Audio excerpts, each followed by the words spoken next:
Hi everybody, welcome to Leading Edge. My name is Tim Schneider with Aegis Learning, and we're starting a brand new series today about listening, and specifically about improving our listening.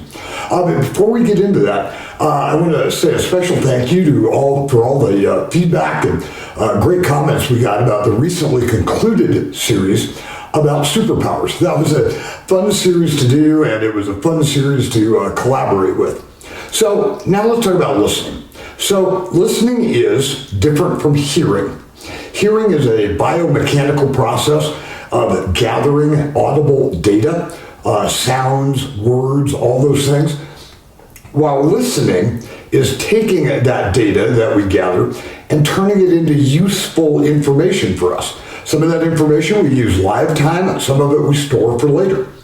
Listening, I've certainly found in 32 years, 33 years of doing this, that many folks, a lot of leaders, a lot of team members, a lot of people always express that that's one of the areas they could do better at.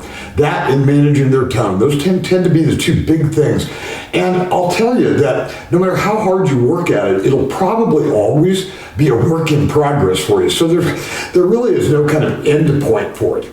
Now let's spend just a moment talking about why listening is so critical and so important for us.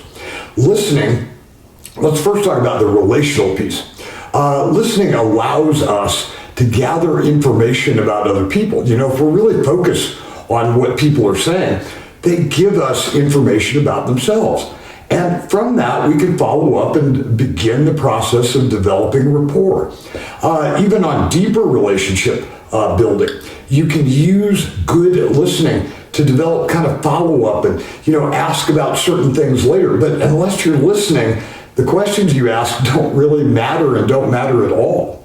The other critical element about listening is it guides our response set, it guides our decision making. And if we're not listening effectively, we're going to go down the path of some really bad decisions, and we're going to end up responding in not what people want or what people need. I use this expression often, and you may hear it a couple of times during this series.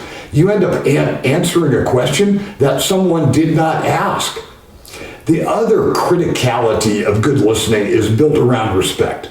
There are two critical elements in terms of demonstrating respect to others, and one of them is listening. The other one is gaining and seeking input from others.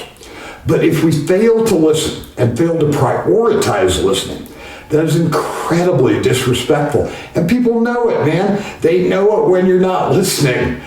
They can tell. They might not look you right in the eye and go, "Hey, you know what? You're not listening to me." They might not say that, but boy, they know. And they translate that into, they don't care enough to listen to me, followed by they don't respect me enough to listen to me. And I will tell you, that's a pretty hard one to overcome. In the coming few episodes, we're going to tear apart some techniques, handful of techniques, really easy to work on techniques that are designed to improve and aid our listening. I hope you all have a just tremendous week, and I look forward to seeing you next time. Thank you, guys.